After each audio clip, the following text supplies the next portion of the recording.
It's your boy Ngunur in the house, back with another transfer news episode. Well, in this episode again, we're gonna talk about something really special. Of course, a lot of transfer targets, and of course, a latest update on Emiliano Buendía.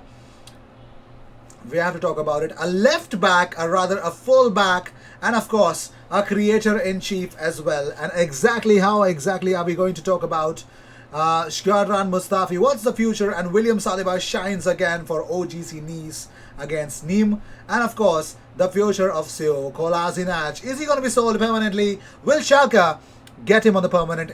Are they even looking at him as a permanent transfer?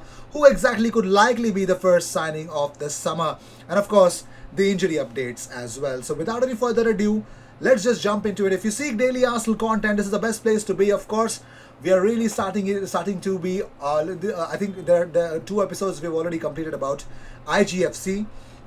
I've already made a team on FIFA Career Mode, kind of, with the names of the subscribers of this channel.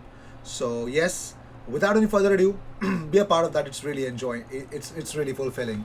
At the moment, we move on with the first news that we got here about Emiliano Buendía.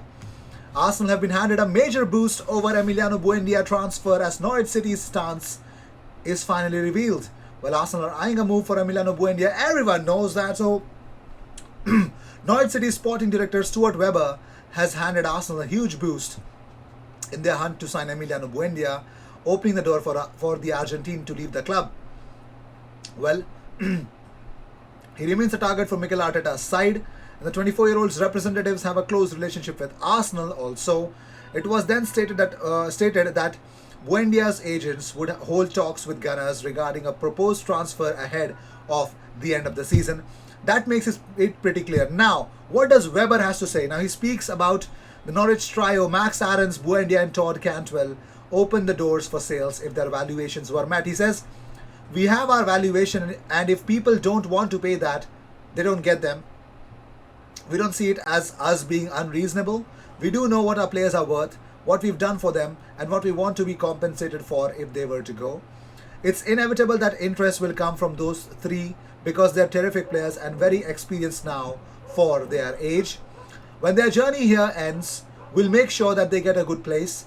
Most importantly, their legacy has to be leaving Norwich in the best place it can be.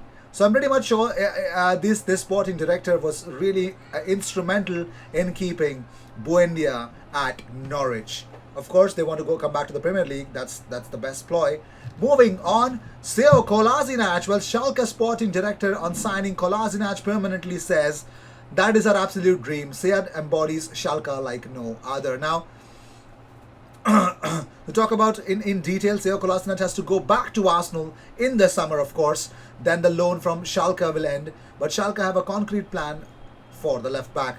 Now, Gelsenkirchen, the update is that Kolašinac is back at Schalke and wants to make the almost impossible with the club staying in the Bundesliga. Regardless of the result, the Bosnian's time ends in June because the left back is only on loan from Arsenal. Now, at Schalke, he was appointed captain by coach Christian Gross. Schalke could hardly have given the native of Karlsruhe a greater vote of confidence. He says, we shall all look ahead, and I will pass his message on all to our fellow players. CEO Kolašinac made an announcement to his Schalke teammates after their return. Now, in the event of relegation, the left back could not be held by Schalke. Even with a wage waiver, the 27-year-old would not be affordable for the Blue Whites. It could look different. However, if Schalke still manages a sporty turnaround and remains in the top division, the club would love to sign the Bosnian. The sporting director Jochen Schneider says that is our absolute dream. He's an incredible good guy, lives the club, pushes and pulls the cart.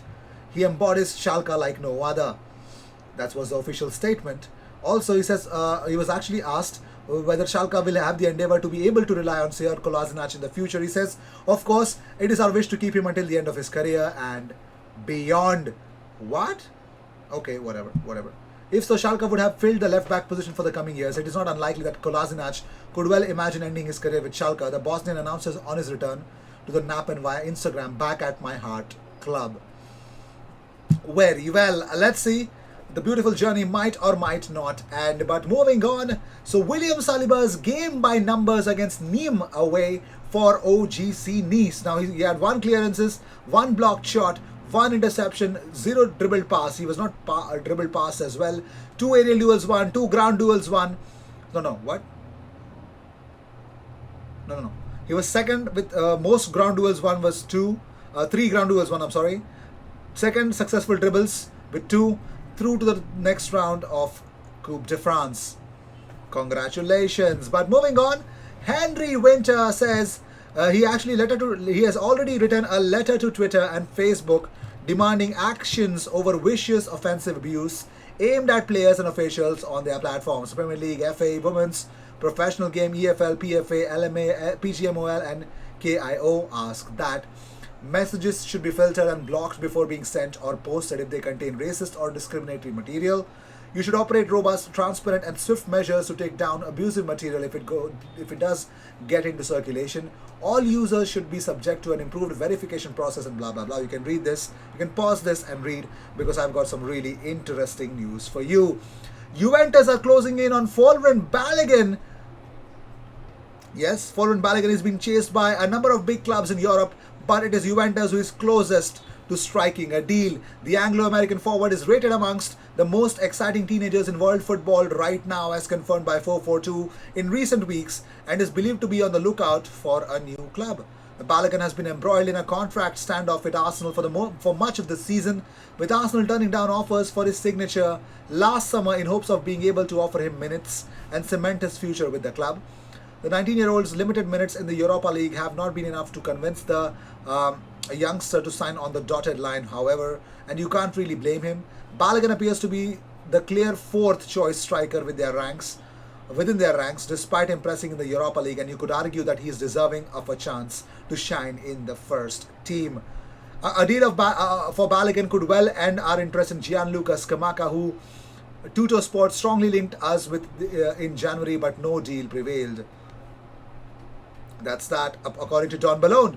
So Don Balone claims, yes, it is possible Folarin Balogun might end up at Juventus. So the injury update is here, ladies and gentlemen. Bernd Leno is available for selection. David Luiz is available. Thomas Partey sustained a strain on his left hamstring during last match, while Thomas will continue to be assessed and rehabilitated from this injury. Kieran Tierney is recovering well from a strain to the right lower leg and is aiming to integrate back into training next week. So no Tierney, no Partey. And of course, confirmed by Chris Wheatley that Thomas Partey will rest and rehabilitate for close to 2 weeks and is likely to miss the match against Benfica. Arsenal are hopeful he will be back sooner. So no Thomas Partey on the home game, or rather, sorry. No, I think it's an away game. It's an away game for us, apparently.